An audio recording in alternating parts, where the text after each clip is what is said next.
It's Thursday, June 15th. I am Matt Harmon coming to you live from the Condo Cast once again here in Virginia Beach.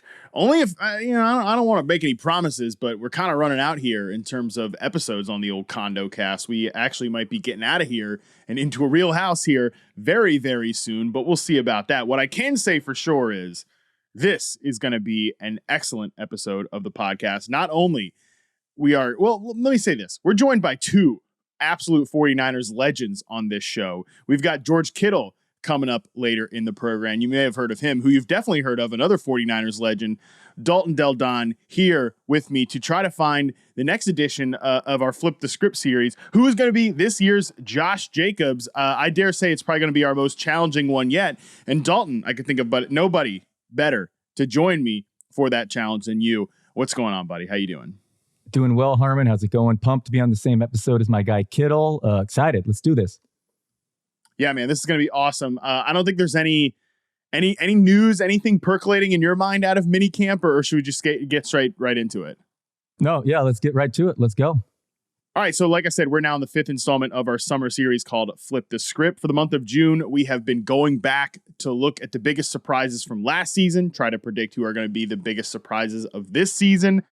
Like I said, I think this could be our most challenging one yet because of how, I don't want to say like unique last year's event was, but really just it's tough to kind of find like a perfect candidate for who is going to be this year's Josh Jacobs. But basically, Dalton, I think we're trying to find, the most surprising potential top 5 running back finish. We'll get into some of my parameters a little later, but I think it is worth revisiting just how unexpected that Josh Jacobs 2022 season was. For a reminder, I look back at our Yahoo consensus rankings in late August.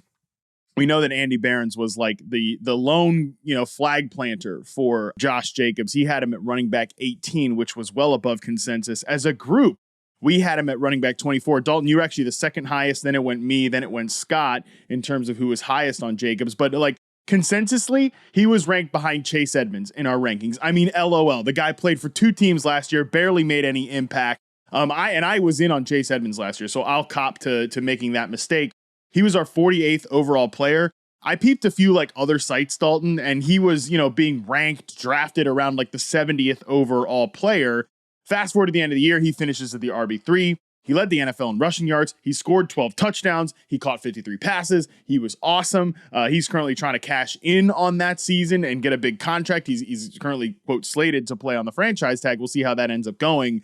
But Dalton, I think it's going to be tough again to find somebody to replicate this. But where did we go wrong with Jacobs last year? How could we have seen this coming? What mistakes could we try to avoid as we're trying to pick out this year's version of Josh Jacobs? Yeah, I didn't have any Jacobs last year. I did not see this coming.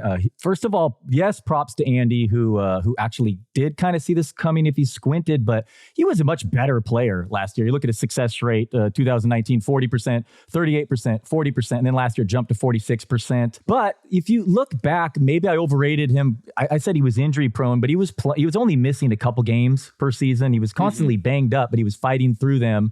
And then maybe I just listened to the team declining that 5th-year option. They said, I think there was rumblings of using a 3rd down back, and I just really overrated that. There wasn't any big name that was to be scared on the roster, and he just dominated the touches and got better and put it all the doubters' faces like myself. I didn't see it coming at all, and I'm not sure what lesson to learn as far as looking back at Jacobs, a player who just became such a better player his 4th year in the league. We all reference Le'Veon Bell and running back showing big leaps and getting better, but it's usually year 2 in the league, not becoming a superstar your 4th year in the league. So I don't know. I think it's a pretty rare circumstance what he did because he was awesome. Just a reminder, I think you're bringing back last August too. The one preseason game everyone watches is obviously that's right, the Hall of Fame and game. The Hall of Fame game, yes, and he played well into I want to say the second half, which scared me and I think scared everyone in August. Yeah, exactly. I think that's one of the big lessons is not to overreact to preseason playing time. That's a good one. But the one thing I would say too is that was kind of a continuation of an off season of negativity for Josh Jacobs. Like you mentioned, Dalton, it started with the 5th-year option being not being given to him. That was that was a bit difficult. And then like even our own Charles Robinson, like I can remember going, he went to Raiders camp and was like, this is going to be a committee backfield. This is going to be like a rotation like we used to see in New England, which, maybe that was like falling into the narrative of, typical old Patriots backs, like committee, that whole thing. But also, I think you could argue that the Raiders went into like last offseason thinking, okay, we're not committed to Josh Jacobs. We don't like this dude that much. Like, let's bring in Mir Abdullah. Let's bring in Zamir White. Let's bring in Brandon Bolden. Like, we are going to make this a committee. And Jacobs was just straight up too good he kind of blew up those plans basically.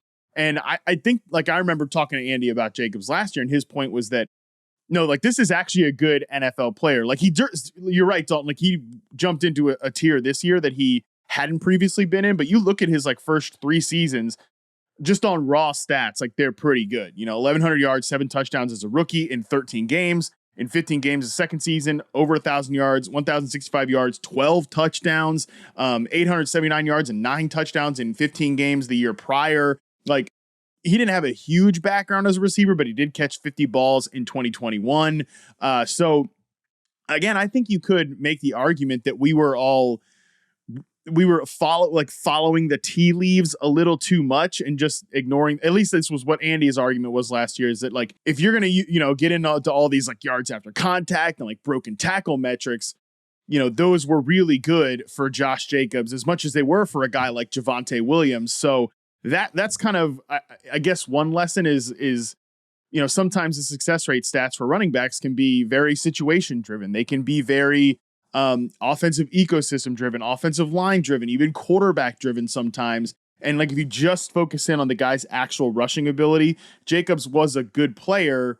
And, I think that we got caught up in the weeds a little bit too much. So that's kind of my one thing about Jacobs that I'm taking away from. But like you said, very unique case. I think it's gonna be hard to find like someone to replicate that.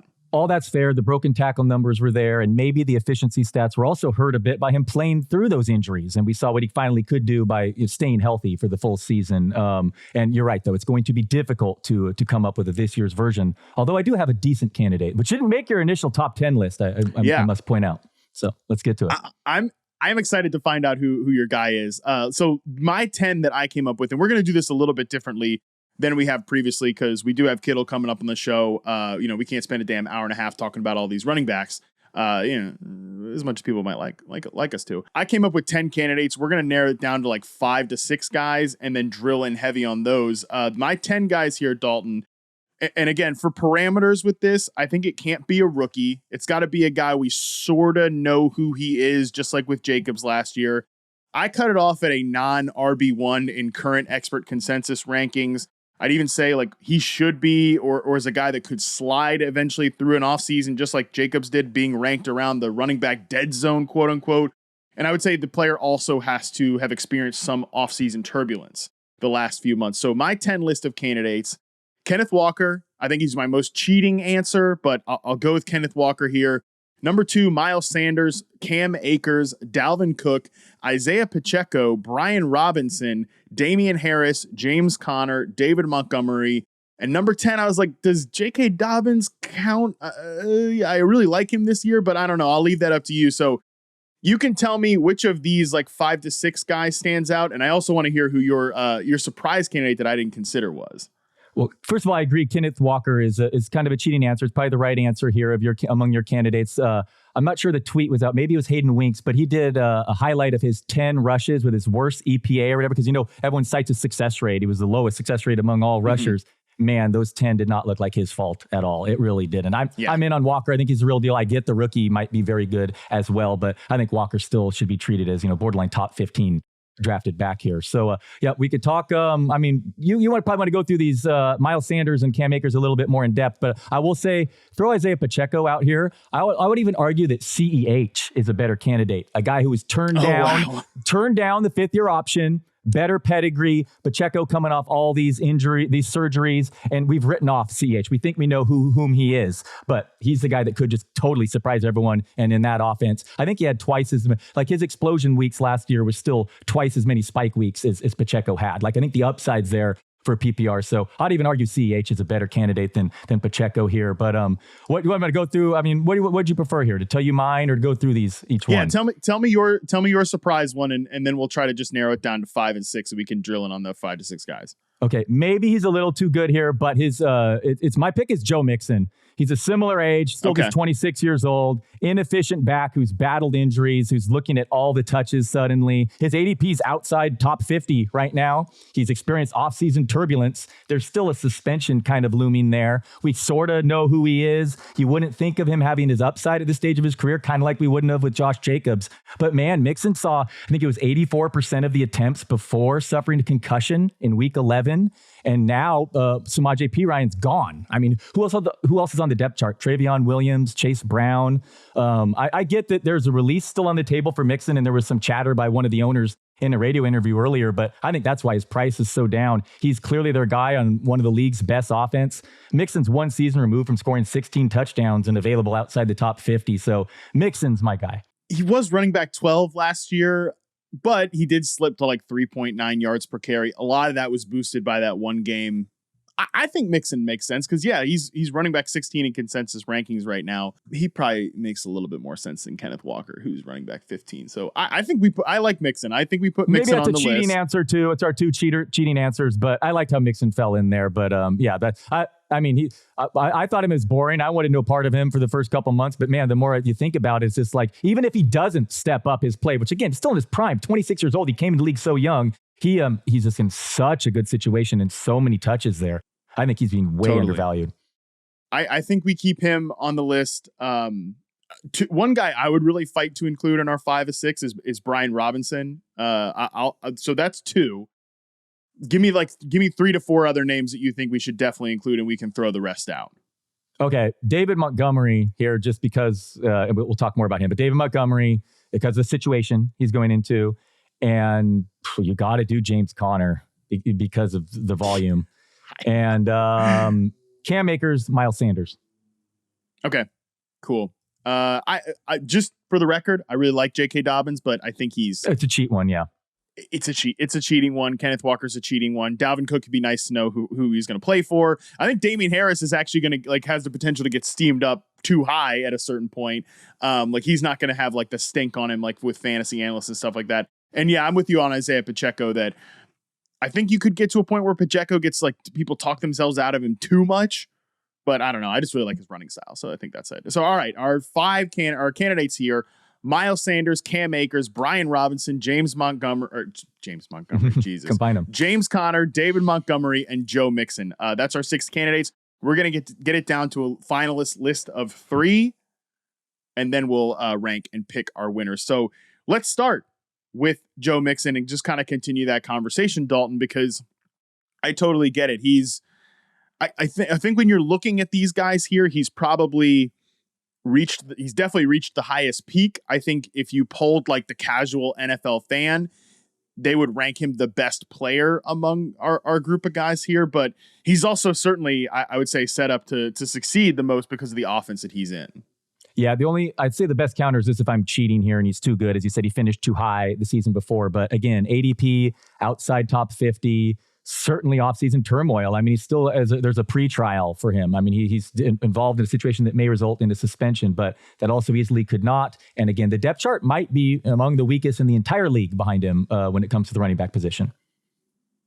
Yeah, totally. I think that there's a chance that, again, people talk themselves into Travion Williams. They talk themselves into Chase Brown. I think it's important to know who the backup running back for this team is, just because of where Joe Mixon is at this point in his career, just in case something does happen legally. But I also kind of feel like his offseason ADP is bound to, once we get to regular drafts, I think he could easily leapfrog. I'm just looking at consensus ranked guys. He could leap Walker. He could leap Aaron Jones. I think he could even leapfrog guys like Travis Etienne and Najee Harris, and maybe even Breece Hall. By the time we get to actual August drafts, if he has had a clean offseason, which is kind of why I struggled to put him among the 3 finalists here, even though I think if you're talking about bounce back running back candidates, he's probably the easiest answer there.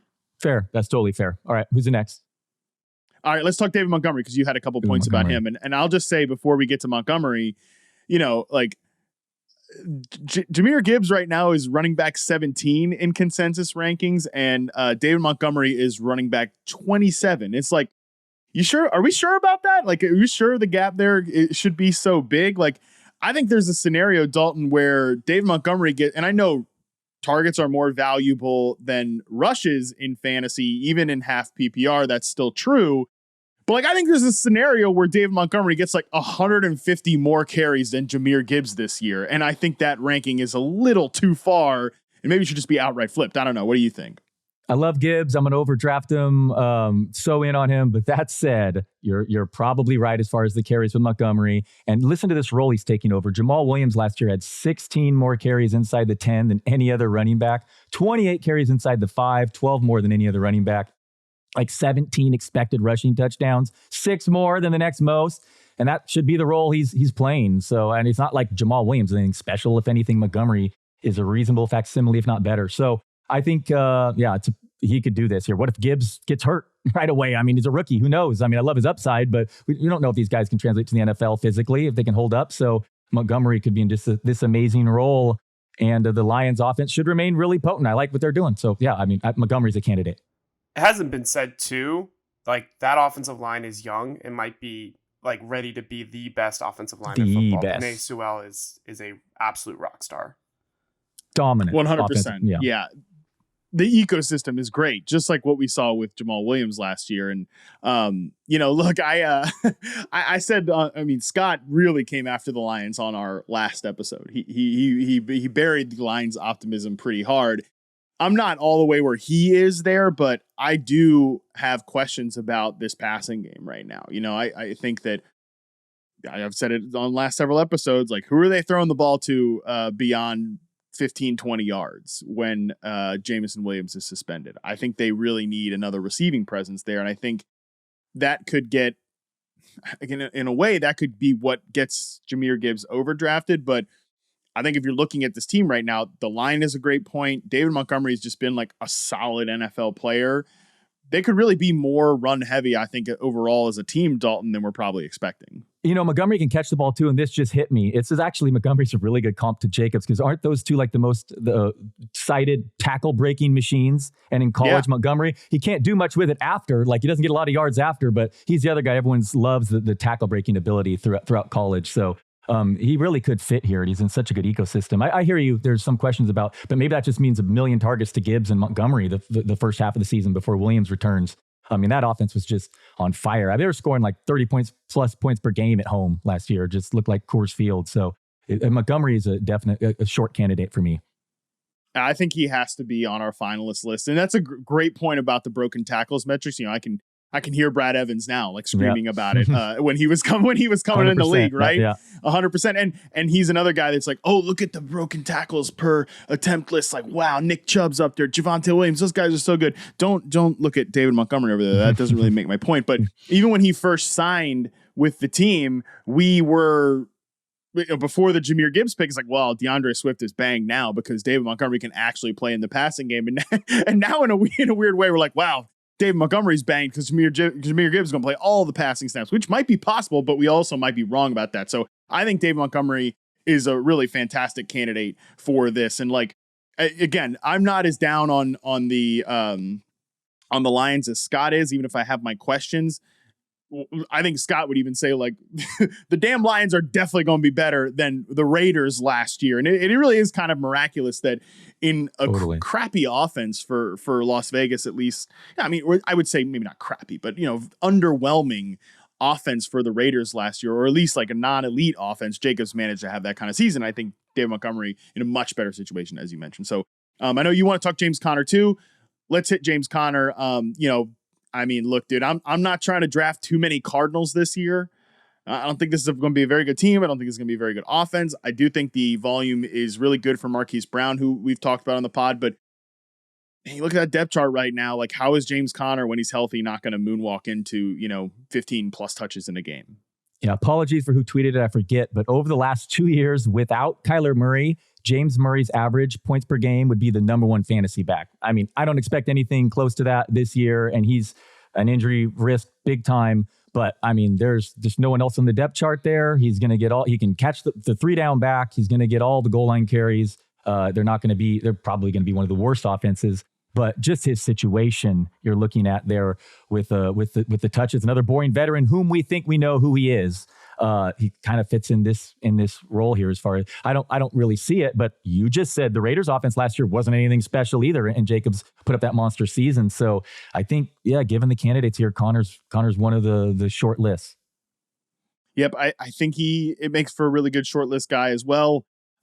He's a good player. Like, this is the thing with where we lost with Josh Jacobs last year. And I mean, Josh Jacobs, I think, had shown, I guess he'd shown himself to be a better player than James Conner at his peak. And James Conner is definitely on like the wrong side of what you're looking for from an age perspective with running back. But he's been a quality back. Basically, anytime he's been a feature guy, injuries are a risk. But like you said, injuries were kind of a risk with Josh Jacobs last year. And I think the risk for Conner often gets overstated. I think the risk for Jacobs got overstated.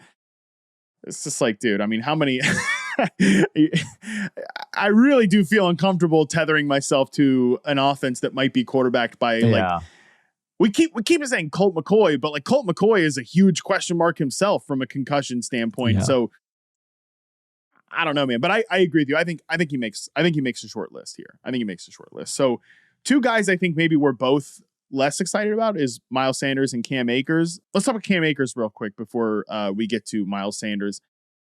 Where are you at with Cam Akers, who finished the year really strong last year? I think people are kind of, again, expert consensus rank of running back 21. That's fine. I think he probably doesn't have a lot of room to go up from there. I don't necessarily see where he has a lot of room to go down from there either. I think that's kind of like a fair ranking for Cam Akers. But where do you stand on him in terms of this list? A couple months ago, I was a little bit higher, but now I'm definitely more toward the market. It's funny you say that. I have him exactly as my RB21. Down the stretch, he definitely dominated. The snaps rate per week was 76%, 75, 78, and then 100% the final week. They fell back in love with Cam Akers. But Zach Evans kind of looms there, and who knows with McVay, and that could be an awful offense too. So I feel like that's right where he belongs, is right around running back 20. There's definitely upside for more, though. I mean, he's shown flashes in the past. Maybe he's finally healthy, and he could, back in Sean McVay's system, getting 80% of the snaps is upside. So I could see it going either way here. Where do you stand? Yeah, I kind of feel the same ways that I can see it going either way. Like, McVay definitely has had a wandering eye at the running back position since Todd Gurley, and just hasn't been able to find that type of guy. Akers has definitely had his moments. Like, he necessarily hasn't had like off-season turbulence. The only guy they really add is, as you mentioned, Zach Evans, who Matt Waldman came on the podcast and sang like the praises of Zach Evans, and I was really excited about what he was saying there. And I think there is definitely a scenario where Zach Evans, I don't know what the percentage is or how likely it is, but I think it exists somewhere on the range of outcomes that like Zach Evans is starting over Cam Akers at some point. Totally. But Cam Akers has definitely had a turbulent last, what do you want to call it? Like 12 months, 15 months with the LA Rams. So I think he fits in that regard. And I think he's a guy that we probably feel like we know who he is, but the fact, like the farther that he gets away from the Achilles, maybe he, has that type of comeback from that. So I don't know. I could talk myself into him either way here. I don't necessarily feel super bullish on him as a finalist here, but I don't know. The way we're thinking about it, like the ceiling, I guess, does exist. It's probably more dependent on Stafford playing, on Kupp playing. And that's the funny thing about the Rams. It's like, as much as we want to throw dirt on the Rams, if Matthew Stafford plays more than half the season, they're going to be a really good offense.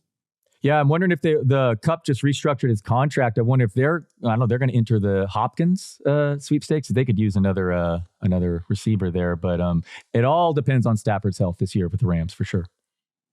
I don't feel super bullish on him. I don't think I'm going to vote for him over David Montgomery and James Conner. So I don't think we put him among our 3 finalists. How do you feel about that? Good with me. Yeah. Okay, Miles Sanders, another guy that I think we sort of kind of know who he is. Like, I think we all agree Miles Sanders is a good back. He was a really awesome fantasy pick last year. He was not necessarily used in the passing game really at any point the last couple of years with the Eagles, but I think there's a chance he could be used more in the passing game with the Carolina Panthers. I'm not sure how I feel about the Panthers offense overall. That really lacks like a dude in the receiver room. I think they have like NFL caliber players. I think the offensive line is really good in Carolina. I think Bryce Young can be a pro-ready guy that plays early and plays pretty well early. I love the coaching staff there.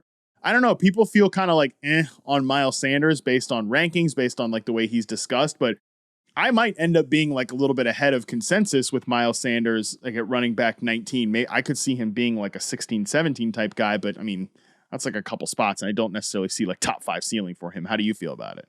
I have him one spot below Akers. One way Sanders fits this exercise perfectly is I believe Andy Behrens is very bullish on him, like he was Jacobs last year. There we go. I can see it for sure, the bullish case for Sanders. Maybe he takes the backfield all to himself. Maybe he starts getting catches. Now they have a decent quarterback in Bryce Young breaking out right away, who's impressing so far. But on the other side, he does have one of the best yards per carry in NFL history, but he's certainly benefited from that offensive line, that system, and Hurts. And Miles Sanders had the 4th most red zone rushes last year. So while the Eagles, yes, Hurts dominated a lot of those carries, Sanders was in an awesome situation, and now he's going to a Panthers rebuilding team with a totally different offensive line. Yes, he fits it for a candidate of this, but I could see it just like Akers. I could see this going either way, but certainly there's a bullish case for him taking over and suddenly seeing more targets. Yeah, the targets thing I think is the key.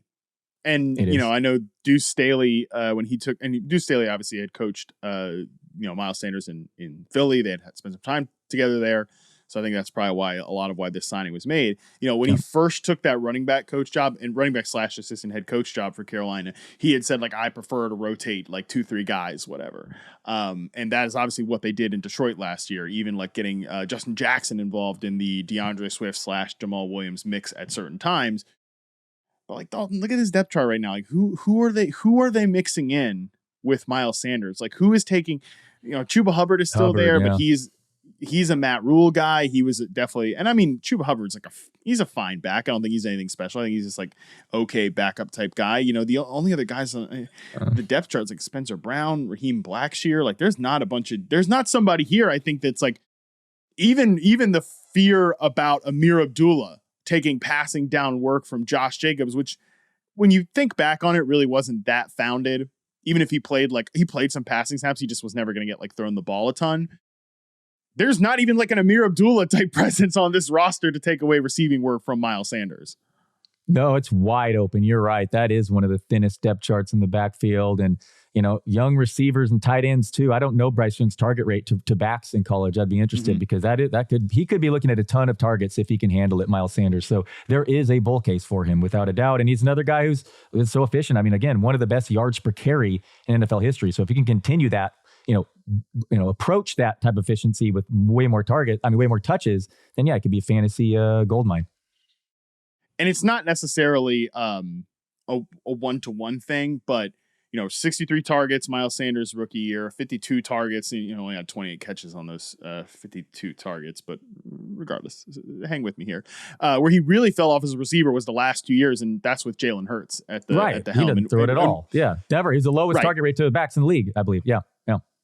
Yeah, even and historically, rushing quarterbacks don't throw to their running backs because it's like if they're getting to that point in the progression, they're not checking it down, they're taking off. And Bryce Young definitely has some scrambling ability. He has some improvisation ability, but he is probably not gonna. I mean, he's definitely if he's the runner that Jalen Hurts is, he's gonna play 2 games per year because of how small he is. So yeah, that's definitely not happening.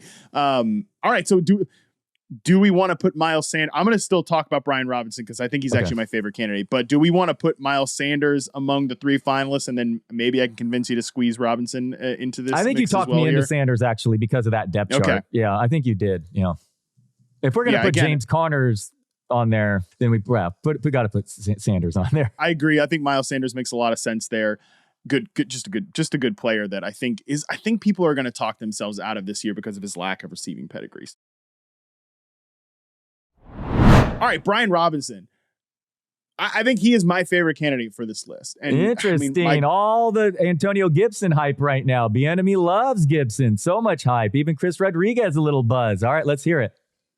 Exactly. Like, I think that's why he kind of makes sense as a Josh Jacobs guy because we're here. I mean, Dalton, how many times have you sat here on a podcast in June and said the words like all the Antonio Gibson hype? I'm not talking about you. I'm talking about every offseason. Yeah. I'm talking about the collective you of fantasy analysts, fantasy Twitter, whatever. And I've been in on Antonio Gibson previously, but this coaching staff, and I get it, it's a different coach pulling the trigger here now in Eric Bieniemy over Scott Turner. But like Ron Rivera, I think is the guy that likes Brian Robinson, and Ron Rivera is still probably making a lot of decisions here as the head coach for this team. So I think that Antonio Gibson can definitely be involved. He can definitely be a useful player. He will probably be more involved if he's on the roster than a guy like, Amir Abdullah or Zamir White was, if we're talking about this year's Josh Jacobs thing. But, I think Brian Robinson is another guy that I think when you watch him, he's a quality NFL back. He's not special. He's not exciting.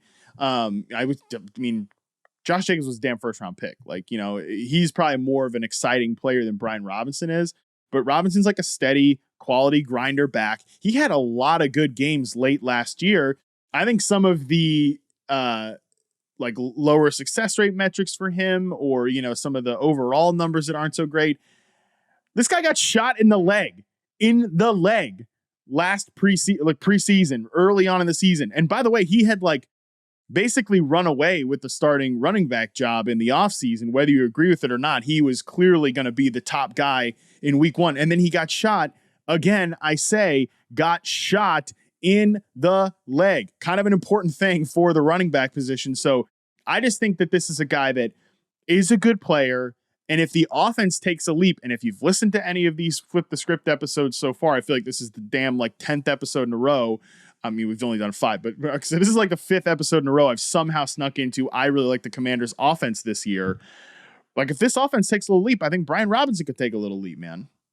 Okay, couple things.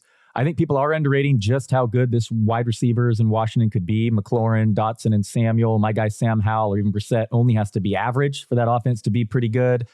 Brian Robinson definitely impressed at times as a runner, but my counter to you is simple: 12 targets all last season. Yeah. So it's going to be tough for him to even come close to Jacobs unless there's a gigantic leap in the target department.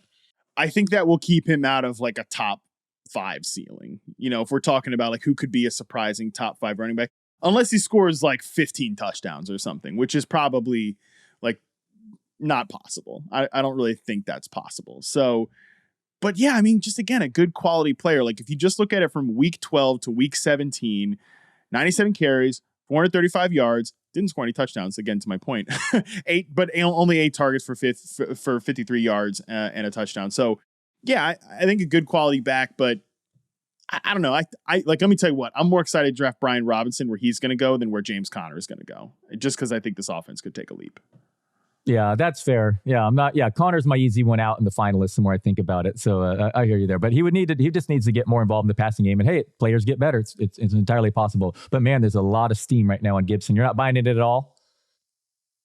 I consider me highly skeptical. Highly skeptical. All right, fair. But I think that of all of these backs, Dave Montgomery is going to be in some kind of committee. Honestly, the more I look at it, the only guy who's not going to be in a committee here is probably Miles Sanders, which maybe could influence us when we get to the voting part here. But yeah, Brian Robinson, Antonio Gibson's definitely going to mix in there. They're going to have him be, I don't know, J.D. McKissick not really in the mix at this point. Chris Rodriguez, they said they had a third round. They said they had a 3rd round grade on him. I can't. Why did you take him in the 6th round or wherever they took him? I don't know. So yeah, no McKissick. That's true. Yeah, he was in the way last year for those targets. Yeah, interesting. Oh. And the one thing I'll say about Antonio Gibson that again leads me to be skeptical is I think part of the analysis that people throw out there is, well, look, if you're thinking about Eric Bieniemy's system, Antonio Gibson's a better fit for the system than Brian Robinson. Really? Isaiah Pacheco is basically just a banger back, and he was a huge reason why this offense got it to the Super Bowl last year. Obviously not even the 2nd, 3rd, or 4th biggest reason, but his addition as just a pure power runner helped that offense along a lot. They don't necessarily just need a slashing back. I think sometimes when they've just tried to have a slashing back, they haven't been a very good offense. So that's one thing that I also bristle on the Antonio Gibson part of it. All right, fair. You're in on him. I just want to point out for Robinson, you did mention he could get better with the targets. I did go back and look at Alabama. So his first year he was really playing, he had 11 receptions, and then his next year only 6. But not great.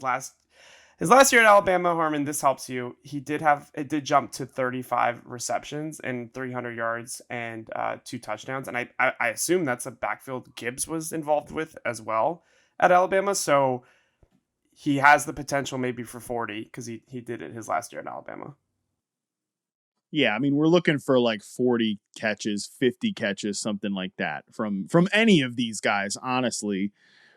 Brian Robinson probably the least likely to hit that of our what sounds like it's going to be our 3 finalists here. But yeah, I don't know, man. I just maybe I'm just drunk on Commanders hype. I would say too, if Sam Howell takes over and he's like a little bit of a rusher, that probably also hurts Brian Robinson's candidacy. But yeah. Your guy Howell, he's going to definitely run for 800 yards or something like that. Just like he did. Not quite built for it, but yeah, their projections. I'm telling you, 40 yards per game. But yeah, that is another counter to you. Good point there. But you want to put him as finalist? Go for it. We'll see. We'll throw him in for Colin. Yeah, okay. I'm going to take him. I'm going to take James Conner off the list. I'm sorry, James Conner, who I think is a good player, and actually I'm fine with drafting. But like, if he plays, 10 games, and there's no way he's holding up. Yeah, it plays 10 games and averages literally 3 yards per carry or something like that. That's going to be really that's within the range of outcomes here. So okay, our 3 finalists: Dalton, David Montgomery, Brian Robinson, Miles Sanders. You put those in order. I'll put them in order. And if we need to do a tie break, we have to do a tie break. I think every episode so far, Colin will break the tie for us. So you go first. Order those 1 to 3. Miles Sanders, Brian Robinson, David Montgomery. Who is most likely to be this year's Josh Jacobs? I'm going to go Montgomery 1, Sanders 2, Robinson 3. Okay. I think I'm gonna go Miles Sanders, David Montgomery, Brian Robinson. So I think Colin has to break a tie for us here. I was debating myself too. So yeah, I was really gonna go with Brian Robinson, but I got him into the finalist list here. Yeah. I think I made my point on Brian Robinson that I think some of the hate I see on the Twitter streets for this guy is probably going a little too far. I mean, I made the shot in the leg point clear enough. I think, look, he's like a candidate that, you like in the primaries, but is not going to win the whole thing. They're not going to take the White House. That's basically how I feel about old Brian Robinson here. I'm glad I got my point across. But yeah, my rankings are going to go Miles Sanders, David Montgomery, Brian Robinson. So Colin, between Miles Sanders and David Montgomery, who do you think is more likely to be this year's Josh Jacobs, potentially sneak into the top 5 backs here? I do want to say all 3, I think we can all confidently say will be great values when you're drafting them in August. So I think just distilling to that is great. I think the thing that separates Miles Sanders from Montgomery is, again, opportunity, target share. And also, I need to see Montgomery's contract in front of me, but the Lions invested a first-round pick in a running back, so they're going to want to use that running back. The Panthers have nothing standing in the way for Miles Sanders being a dominant target hoarder this season. And if he's RB19, there's an easy path, I think, for Miles Sanders to be a top 10 running back this year. So I think the answer is clear. It's Miles Sanders is this year's Josh Jacobs. He could compile his way to like a top 10 season and not even be that good this year just because there's nobody else on this offense. I think Dalton, the Jahmyr Gibbs thing is what really holds me back from David Montgomery. Like, just like what Colin said, breaks the ties in favor of, both of these guys got a pretty decent investment this year in the free agent market. I think I'm going to be ahead of consensus on David Montgomery. I think I'm going to be only slightly ahead of consensus on Miles Sanders. I will say this to David Montgomery's point, Dalton, that like if he becomes this year's Josh Jacobs, it's probably going to be slightly more valuable to the people that draft him than if Miles Sanders does. Because I think Sanders is going to go around like running back 20 or something. Like I said, right now he's running back 19 in consensus rankings, but somebody like Dameon Pierce, who's ranked behind him, is going to jump him at some point. So I don't know. This was a close one to me between Sanders and Montgomery. I don't think it was as clear cut. Yeah, firm but fair decision by Colin. I'm good with it. Actually, I was debating back and forth. I just like Detroit's upside ultimately, but I'm totally in on Gibbs, and I hope he stays healthy and dominates. So, Carolina, Sanders is looking at all the touches there. No argument. Fair. It's fair. Tough, but fair. All right. Well, Miles Sanders is this year's Josh Jacobs, I like it. Again, I think that this is the hardest one in terms of like they're going to replicate Josh Jacobs this season. By the way, like Miles Sanders had a pretty good year last year. So that is one way that I don't think it's necessarily the cleanest fit in terms of calling him like this year's Josh Jacobs. He had 1,200 yards, 11 touchdowns. Yeah, it was like a touchdowns, good, yeah. It was a good player last year, but I do think, he's going to be a guy that, he's a guy that when drafts come around, Dalton, people are gonna be like, oh, Miles Sanders, like, whatever. And I feel like that's how people were with maybe at one before the Hall of Fame game thing that Colin pointed out, like that was how people felt with Josh Jacobs last year, like, whatever, Josh Jacobs. And then like the vitriol got really harsh. So in that vein, it's gonna be tough to be like this year's Josh Jacobs, but I think Miles Sanders does make some sense. Yeah, actually, the takeaway here is what's Rashad Penny going to do with those 45 red zone carries in that Philadelphia offense when he stays healthy this year? Actually, the answer is ultimately Penny's probably going to be the league winner here. By the way, just real quick on the Rashad Penny thing, did you see like one beat writer say he might not even make the roster? Yeah, and I know his money is like below a few other guys on the roster. Yeah, I know, but though anyone saying that hasn't watched him play. I mean, come on now, give me a break. I can't wait to see how the Eagles running back thing shakes out. That should be definitely really fun. All right. From one Niners super fan to a Niners superstar, we've got George Kittle coming up on the show here to talk all things tight end, Niners quarterbacks, and even maybe some Brandon Ayuk hype. Let's take a listen. All right. Absolutely psyched now to be joined by 49ers tight end, George Kittle. George, what's going on, man? How's the offseason treating you? Offseason going great, man. Excited to be here. Done with football, get a little break before the season actually starts. So just getting the mind right, baby. Yeah, love it. You're here on behalf of Tight End U, which is absolutely blown up over. Yeah, you're rocking the shirt presented by Charmin. Shout out. You've got plenty. I mean, George, you've got plenty of plugs there in the background. We love to see it. All great stuff, by the way. All great stuff. It's absolutely blown up here the last couple of years, Tight End U. But for the uninitiated, can you kind of explain what it's all about and maybe give us a preview of who's coming this year and what those tight ends can expect? Wow. I'm excited you asked. So let me give you some information. Greg Olsen, Travis Kelce, George Kittle brought our big football brains together. And we're like, hey, what if we brought all the tight ends to Nashville and hung out, got to get to know each other a little bit, maybe talked a little bit of ball. In our first year we had at a high school, we had 50 guys show up, great sponsors and that whole shebang. Following year, had 85 people sign up, had to move it to Vanderbilt University. Their football program has been so kind enough to let us use all their facilities. It's fantastic. Their fields, their meeting rooms, everything. And so basically what we do is this. We're in for 3 days, a Tuesday night, Wednesday, and a Thursday. We bring guys to Vanderbilt. We talk ball. So anywhere from Travis Kelce talking about, hey, I'm running a basic route, which is a 12-yard in-breaking route. Hey, this is how I run it versus cover 3. This is how I run it versus cover 4. This is how I run it versus a one plug. And just the different ways that he's going to run that route. So that's an example of what Travis will talk about. Greg Olsen is going to talk about, hey, this is how I stem to get in position to run these routes. I'll be talking gap scheme, power, counter, all the good stuff that people actually want to see on a football field, that good run game stuff. We have Gronk coming this year to talk a little bit about mindset, to talk about how to have fun, whatever he wants to talk about. Honestly, he's a savage. And then one of my favorite guests, we have Jordan Reed coming this year to talk releases.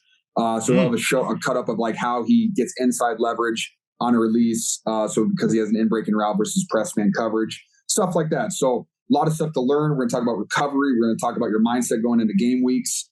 So just to give these tight ends an understanding about how some of the top guys at the position think. And that's the biggest part of it. Have fun, get to know each other, talk a little bit about ball. But that's our big thing this year. Really excited about it.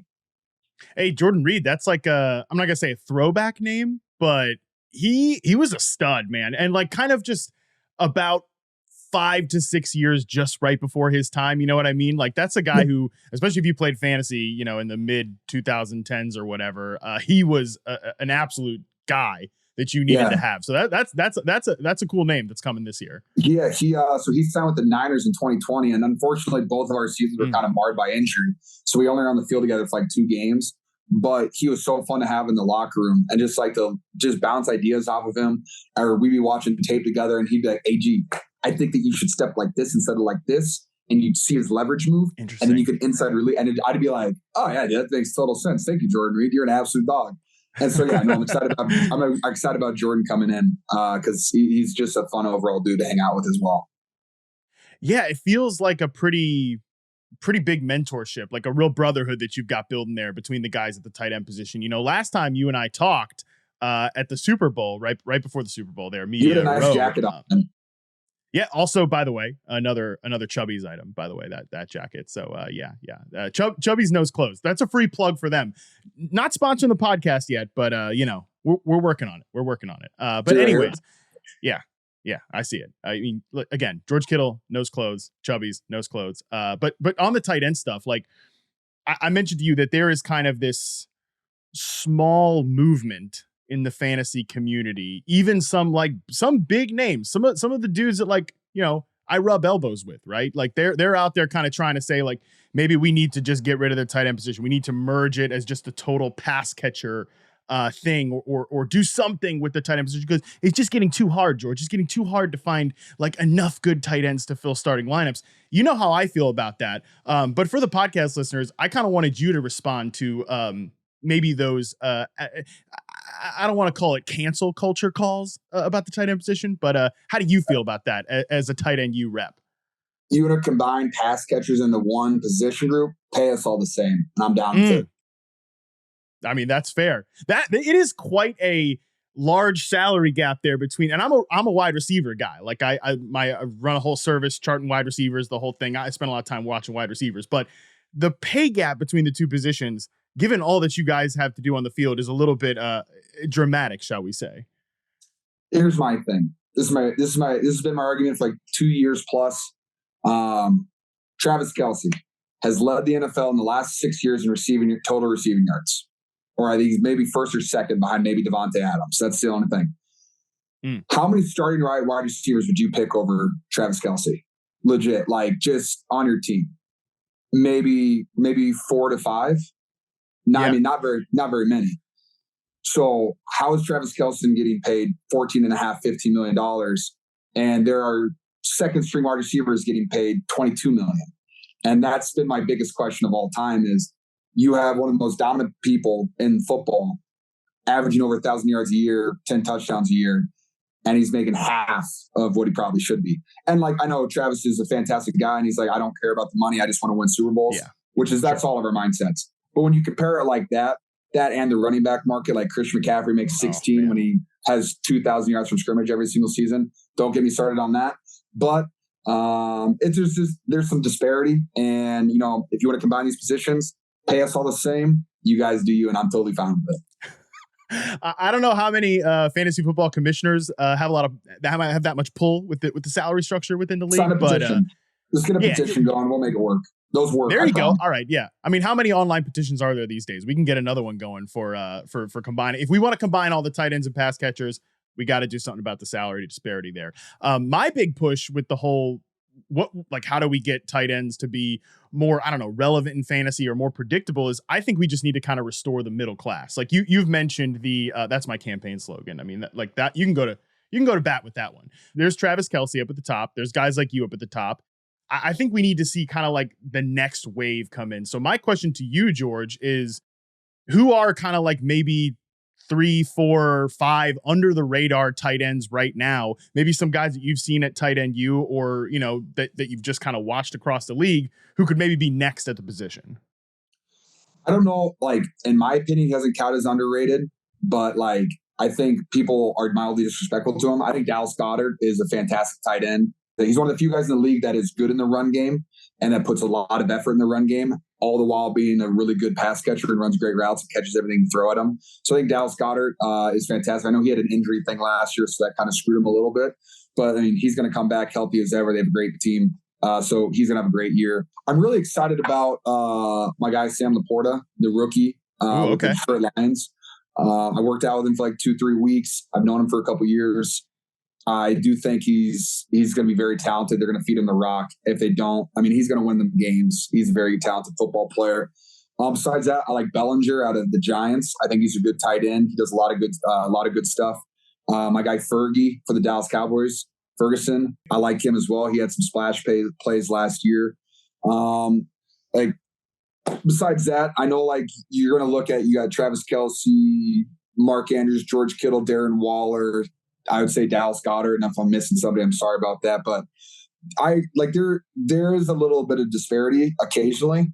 But I do think like every year there's just like a couple injuries that take out like three guys in that middle gap. And that's what the gap is then, because like some guys don't fill that up and relax.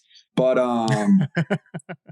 but I do think the point of tight end U is also like to bring these guys and raise up that level of play. And so that helps with, contracts, and also helps with our fantasy football coaches, because we don't want to let you guys down. Well, especially last year, the injuries. I mean, you played 15 games. Mark Andrews played 15 games. There was a lot. Darren Waller had injury problems. Like even Dallas Goedert had a fantastic season. Like you mentioned, he had some injury issues, but these guys all stay healthy. Like we're talking about, the tight end position is totally fine last year. I love that you brought up Jake Ferguson, because he's a guy that, they move on from Dalton Schultz. He signs with the Texans. He could kind of moonwalk into that starting job. Even though they drafted Luke Schoonmaker, we typically see tight ends maybe take a couple of years. Actually, on that note, why do you think that is? As an expert in the field, George, why do you think it takes, maybe a couple of years sometimes for these guys to get fully comfortable in the league, even if they're like early round draft picks? My biggest thing is, I don't know, not very many colleges are pro style anymore. A lot of them are, 5 wide. And so a lot of these tight ends that are getting drafted are in a 2-point stance their entire career. And then for the first time in OTAs, they put their hand in the dirt and they have to know what a 9 technique is, a 6 technique. They have to look at the linebacker and then the safety rotating. And it's just a lot of information to try to, get in your brain. And hey, all the while, make sure you memorize our entire offensive playbook with run plays, pass plays, and everything else that we do. And so it's just a lot going on, the amount of stuff you have to learn. You're not just, all right, hey, this is a concept. It's a bow concept. We have a 6-yard hook with a base behind it. It's not just that. You have to know, you're usually the guy that motions the most because it's the easiest motion, because you're the closest to the line, you're the closest to the tackles. You're learning motions, you're learning alignments. You have your hand in the dirt for the first time. There's just a lot that goes into learning the tight end position. And I think it just takes a little bit of time. And the best way to learn is just get thrown in the fire. Like I was really lucky my rookie season. And I started as a rookie, and while I'm not going to say I wasn't great, but our team wasn't also like, we weren't great. And so like I could mess up, and it was like, it wasn't the worst thing. I wasn't on a Super Bowl contending team that was trying to win a Super Bowl. So every rep wasn't like magnified, but so like, that's helpful. You just got to get these guys reps. And I think that's really what it is. It's just the more reps you get, then that's how you get to be good. And it's just hard to be a rookie and just step in, because hey, all of a sudden, instead of running a stick route, you have to block Max Crosby and Chandler Jones. Right. Hey, good luck. But don't worry about it, man. You're going to run a route the next play, and you have to read the coverage. And you have to run the route on. Hey, Jalen Ramsey's in the nickel today. Good luck. They do that too. Mm-hmm. It's a lot, right? Like you got to learn to run routes like a wide receiver, and then you also have to block like a tackle. And I always tell people this: it's like if you run routes from like the split out slot position, that's a lot different than running routes as the inline tight end. Like where you start on the play matters a whole lot. And you guys just do whether you get thrown into the fire early or not, even from like a practice standpoint, you're getting thrown into the fire either way. Hey, a couple of questions about the quarterback situation. I'm not going to sit here and ask you a bunch of questions about it, but you did recently say Trey Lance looks significantly better this year than he has previously. What's kind of gone into that improvement for him, or what have you seen out of Trey so far this offseason? Let's see. Talk about Trey. I think the number one thing that I've seen that makes me like very positive about the situation is you can just tell he's having a good time out there. He's got a smile on his face. It doesn't look like he has thousands of pounds of pressure on his shoulders. Like he's just out there trying to be better at football, trying to throw the ball and get our guy, like just throw our guys open. And so you can like feel that in the huddle too. And he just like, he just has more of a comfort, like he's more comfortable in the huddle too, which kind of puts everyone in the huddle with him at ease. And so that's one of my biggest things. Besides that, I think he's just healthy. I don't think a lot of people realize like he messed up his finger his rookie season, and that thing lingered, and it didn't really. And like when you mess up a finger on your throwing hand, it kind of changes how you throw a football. And like he was making passes this year, or just in OTAs, that he was struggling with last year. And that's when I say he looks significantly better. Is like my biggest thing about that was last day of minicamp, we connected like on a 60-yard touchdown. It's basically like a box fade, start in the slot, widen, get outside and throw a fade. And he let me work my route, threw me away from the safety, touchdown. And that was a play that we had struggled on connecting on in training camp the year before. And so, hey, first try, touchdown. It's fun to see those steps forward. And so that was a big part of it too. But really just like his confidence in himself, I think, has risen as well. And just being healthy and playing with the guys, just get a little bit more time to, practice and learn the playbook. And that's why, significantly better, he is significantly better. And I'm excited about that because I'm excited about our quarterback competition between the three and, maybe four, whoever's back there. I know it's going to be a good competition. So I'm just looking forward to that. And also, this is my 5th straight year of quarterback controversy questions. So I'm all in, baby. You're used to it. You're used to it at this point, man. And I'm not going to say it's totally wide open, but I do feel like I'm ready to believe anything about, these guys, Purdy, Trey Lance, even Sam Darnold. This offense just really tends to raise the floor of quarterback play because you got so many good players. You got a good play calling head coach. I'm even Trey Lance, a guy that I think some people have kind of written off at this point. I think he could easily emerge and get back to kind of where the team maybe viewed him when they traded all those draft picks. So I'm excited to see what happens as well. My last question for you here, George. I didn't mention this last time we spoke, but like I told you, I'm a wide receiver guy. I run a service where I chart wide receivers. I spend a lot of time focusing on the position. I have thought since he came in the league, Brandon Ayuk has all the traits and abilities to be the next superstar receiver. People look at box scores and he had a good season last year, right? But I'm telling you, he's an individual guy, separator, route runner against press man coverage. This guy's got everything to be a 1,500 yard receiver, in whatever the right situation is. Can you tell the people what makes Brandon a special player? Because I really think he's ready to kind of join that group potentially this year. I agree with you. And I'll tell you what makes him a special player. And then the one thing that's preventing him from those 1,400 yard seasons. Ooh, okay. I know you like that, don't you? What makes him a special player is his mindset. Every day he goes out there, he's I don't know what he's saying to himself, but he goes out there with the intention to disrespect people by how he runs routes, how open he gets, and how he catches the football, and then how he tries to score after every time he catches the ball. We're at OTA's practices, and he's making a corner fall down, catch the ball, and then he's running for 40 yards after that because he's trying to get into his brain, yak, and I'm going to score every single play. And if you can have that mindset going into a football game that I caught a slant, why would I not score a touchdown? And that's the mindset that you have to be great. And just hit his mindset, his work ethic, it's incredible. And I know Debo had a quote that said, you couldn't cover him in a phone booth right now. You couldn't. I think Brandon caught almost every ball that was thrown to him. He made guys, he's wide and slipping. His releases were on point. Everything was just punctual about him. His intent was there. Every rep mattered to him. And when you can have that mindset on every single day, especially in an OTAs practice where at the end of the day, you're not making the team during OTAs, but you can still get better if you do it the right way. That was Brandon. And he's going to carry that over throughout this 40 days away, right into training camp. And the one thing that's could be preventative of him getting that is that he unfortunately shares a team with Debo Samuel, Christian McCaffrey, George Kittle, Kyle Juszczyk, Juwan Jennings, Ray McLeod. We have a very, very talented offense with really good players on it. And hey, we can run the ball 35 times a game and probably win. Or if we need to, we can throw the ball 35 times a game and win. And it's just we have this offense that is balanced and is able to do everything. Look, if you put Brandon on a team where he could get 15 targets a game, you're looking at 100 to 150 yards a game. He's incredible. And so, I hope that he has games this year where we give him that opportunity. And I hope that we have games this year where we're throwing the ball 40 times a game and spreading the ball out to all of our playmakers. But, every time he touches the ball, he has a chance to score. He's fantastic, and he's going to have another great year this year, and I'm really looking forward to watching him go ball out. Yeah, pretty good setup you guys got there in San Francisco with all those weapons. It's you can look at box scores, stuff like that, but that's why you got to watch these guys in isolation to really see kind of where you guys fit skill set wise. Yeah, there's clips this year where he doesn't get the ball on, and it's just because the first read was open and he's the second or third read just because it's that given play. And he just cooks dudes, and it's so fun to watch. And you go back, one of his best games was the Raiders this year, and he was just abusing dudes. Oh, yeah.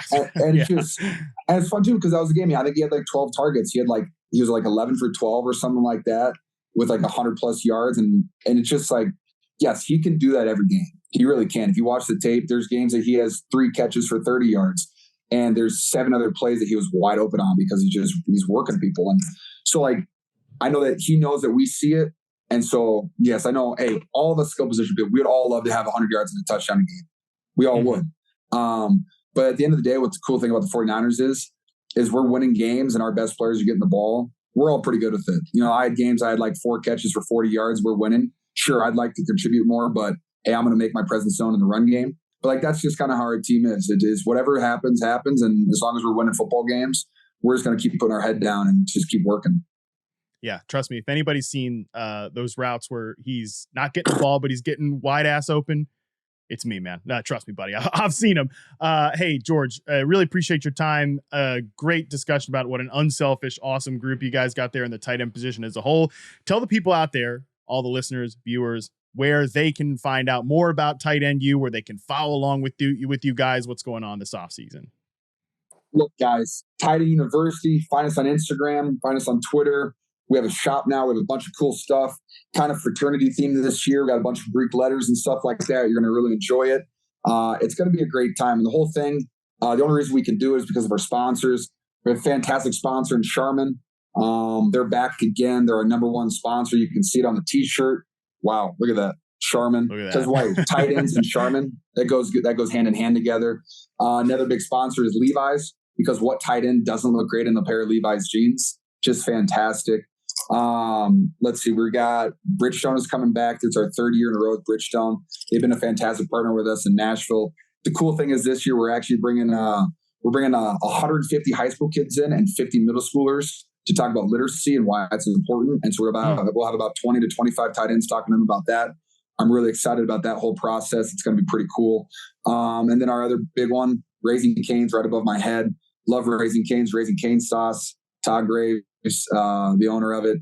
It's very, very excited to include them because I do absolutely love that. And I'm not just saying that because they're a sponsor. I actually do thoroughly enjoy it. And I was the one that I asked, like, hey, can we get Raising Cane's a part of this? And then they finally said yes. So it's pretty awesome.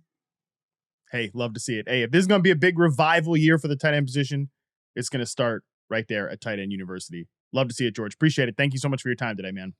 See you, Matt. All right, Dalton. George Kittle was awesome. You were awesome, though. Let's be clear about that. But I'm sure you got very excited listening to what.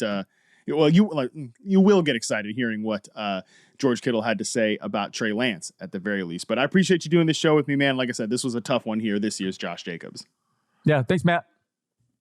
All right, buddy. Appreciate you. That is going to do it for this show. Shout out to Dalton Del Don and George Kittle for stopping by. We are back next Tuesday with the one and only Andy Behrens to continue our Flip the Script series. Oh, boy, we get negative again. Who is going to be this year's Rams?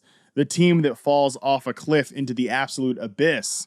Or maybe like the front runners for Caleb Williams in 2024. Until then, we are out.